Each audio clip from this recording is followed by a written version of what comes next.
Sébastien Roux, welcome. We just heard an excellent keynote from you, and before we delve into some of the substance, tell us a little bit what your responsibilities are at INSEE and what your area of work is that you are following. Okay, thank you, Paul. So I'm Sébastien Roux. I'm currently the head of the Augmented National Account Program, and this program consists in elaborating new accounts and extending them to the topics of inequality and environment. And to do that, I'm accompanied with two colleagues. So we are a very small structure in a sort of a commando structure to run this project. And actually, so it's a very interesting project because it mixes both statistical production, and to do that we need to coordinate different services at INSEE and also in other statistical services in France, just to bring data together and to make sure that the publication happen at the good time and all the work is done. And also there is this type of production, statistical production thing, which is very interesting, but also this exploration of which is more analytical, in which we want to go further into conceptual analysis, because when you introduce new dimensions in national accounts, you need to think about the way the indicators are built, and also to think a little bit about the meaning of their meaning.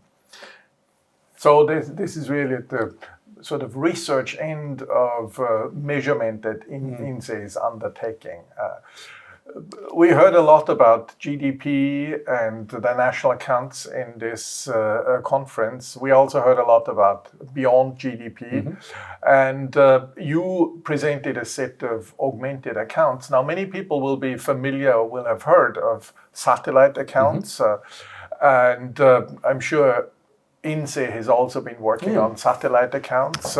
So maybe you can tell us a little bit what is new about the augmented accounts and what would differentiate them from satellite accounts. I'm thinking of tourism accounts, which I think do exist for France and other areas. And then we can take a closer look at the question of greenhouse gases and adjustment of GDP that comes out of these augmented accounts. So you're right. INSEE does many different satellite accounts. They have a sectoral perspective. You have accounts on education. You have accounts on tourism. But basically, they are not exactly in the spirit of the augmented national accounts, in which we really have this idea to very stick closely to the national accounts. And the idea is really to have an information system that is fully related, really integrated with the national accounts. And also you have this idea, which I think satellite accounts, most of them don't have, to go a little bit beyond GDP, to be close to the boundary that defines the production for the boundary of national accounts, and that GDP is focused on. And actually, most of the satellite accounts, in the sense, they are within this boundary, and so they don't try to think about how conceptually the different thematics that they address may change the type of operations that you have that we do in augmented national accounts. After that, having said this, there is also a more operational aspect, organizational aspect, is that unlike the satellite accounts that are done in different services in INSEE or in other statistical services in France, here the augmented national accounts, they are done within the Department of National Accounts. More exactly, when I mentioned the commando I was referring to before, The two experts that are working with me on this thing, they are actually within the Department of National Accounts.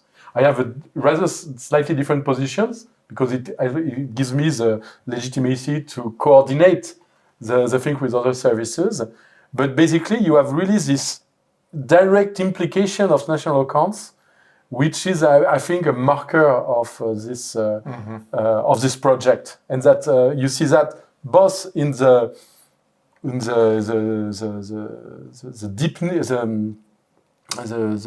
basics of the project, the fundamentals of the project, and that has consequences on the organization and something, and that makes a difference, in fact, with the satellites accounts. And probably another, just by way of example, you mentioned the educational satellite accounts. That would be a greater breakdown of the education sector in France and so on, but always in sort of strict adherence to the established methodology in the French national accounts. Whereas here, with the augmented national accounts, you bring in notions like externalities and the evaluation of externalities that are caused by the emission of greenhouse gases. So in that sense, you go beyond the national accounts principles as well. I mean, the education satellite account is a good example, because if actually what we would like to do, a prospective dimension of augmentation in the future, could be human capital. And then we will rely on the information that are given by the education accounts, but we will go a little bit further, trying to address human capital mechanisms or human capital economics into the national accounts, and we do it rather differently. And in this case, the problematics beyond GDP, the effect of accumulating human capital on the well-being, should be addressed in such development. And so this gives you really a difference between what exists today with the satellite accounts that skip to describe the flows of revenue that exist with respect to education, and what we would like to do to incorporate it, to augment and to account for human capital accumulation in some sense. Let's talk a bit about what you presented today.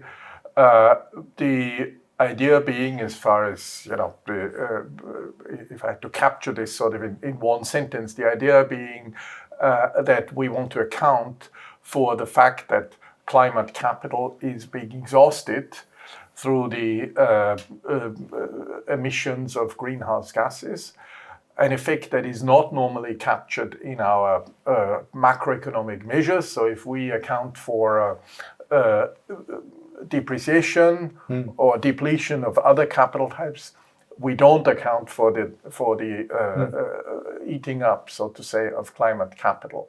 And so you come up with a new measure, an adjusted net domestic product measure, and not only at one particular point in time, but you can also look at the adjustment to the growth of the French economy. And so what are your findings there when you bring in this new element? So we have actually two types of findings. The first one is about the true performance of the French economy when you account for these emissions. The first one is that actually the adjusted net domestic product is around 4 or 5% lower than the one that you would observe without accounting for this. And so this gives you a quantitative measure of the effect of greenhouse gas emissions on the production side. We have another indicator which is even more, I would say, interesting. It is the adjusted net savings that depart from the net savings indicator from the national accounts that corresponds simply to the added value minus consumption, the possibility for an economy to enrich the increase in wealth. This is a way to present it. And so when we account for GHG emissions, these indicators become strongly negative, which means that when you account for GHG emissions and the effects on the basic assets that a society has, just like our friends, then we are getting poorer and poorer based on this indicator. But there is another, there are other indicators that we also try to present. These are the growth, the GDP growth, which was the most commented, not GDP level, the GDP growth, that you try to assess its evolution in volume. And now when we incorporate the effect of GHG emissions, since these ones are dropping a little bit from year to year in France and I think in the UK, then this means that the true growth, if you incorporate this decrease, should be a little bit higher than the one that is currently observed and commented. And this gives us a different perspective. That means that, okay, we make some efforts by diminishing our emissions, and this can be seen in these indicators. And I think this is also an important aspect that we need to communicate. Not only that, okay, we are getting poorer and poorer, but we are making some efforts to avoid this. And then we have also some consequences on the figures that we're producing. Yeah. So the bad news is that we're eating in the capital. The good news is we're actually doing less and less over time. But it's mitigated news, I know, but no, at least we try to objectivize this, and I think this is really our job as statisticians to do this. Now, with this kind of message, you released the study, I think, last year in November. What was the reaction by the media? Did you get a reaction? Was there a debate that was triggered in France? Just for the anecdote, we released this publication on November 5th, that was the day of the election of Trump. So we thought, media want to mention this, but no, actually there was a press conference that was introduced by the general director of INSEE, and so we had some journalists present from the press écrite, written press, Le Monde, etc. And so they were very interested by this presentation, by the presentation of these new accounts, of also these new synthetic indicators, and so they mentioned it in their newspapers, and even we had the two articles in Le Monde by each one the subsequent week actually to account for this. So we are very happy with the way the indicators or all those statistics were mentioned in the press. And I think another important aspect is that also in the world of experts, we had a lot of solicitations to present this work, to present the approach of augmented national accounts that make us think that, okay, in some sense, there was some kind of potential demand for this kind of product, and we tried to address it. And actually, your invitation, the invitation of ESCoE to present this work, is also a way to see this kind of thing. So. Definitely, and it was interesting to see this happening in France, and of course, it will be interesting to see similar things happening in other countries as well. Maybe just to wrap up, one question that we always ask the keynote speakers is: you saw there were a lot of young researchers also in the conference. And people who are engaged and coming into the area of economic measurement. I mean, what would be your advice to someone coming into the area, either in academia or in a statistical institute as your own?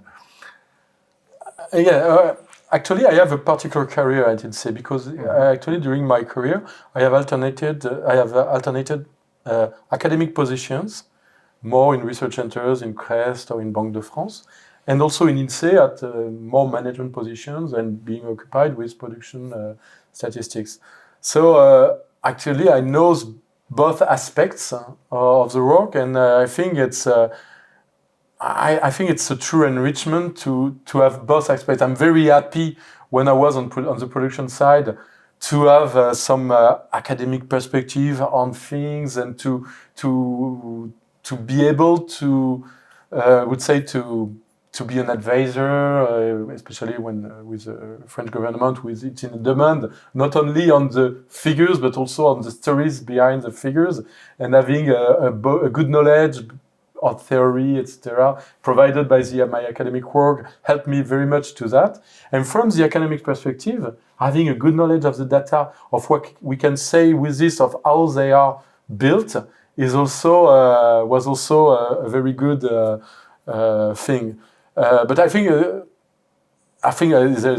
comes a moment where you should choose your path. So I had the chance that I could not choose in the end. So I am in between, and so the advice. So it's I cannot say okay, do like I did, because you also have a specific organization in France that allowed me to do that. Mm-hmm. And I don't know how it works exactly in the UK, but I think the main advice would be to, especially if you are in empirics, you need to have both a good knowledge of theory and a good knowledge of the data, and not specializing too much in any other field. Because if you are more into the data, maybe you lose track of the questions that are behind the mechanisms, all the theoretical things that is very helpful to give some meaning to the figures you're producing. And if you are from the academic perspective, maybe sometimes you may lose the constraints related to statistical productions that give you some true information about what you can derive from the use of the data you're using. So I'm in between the thing. Well, get the best of both worlds, I think would be the... Try to do that after it's... it's always something that we try to do, but... Very well. Well, thank you very much, Sébastien, for this conversation. Thank you for the interview. It was very enjoyable.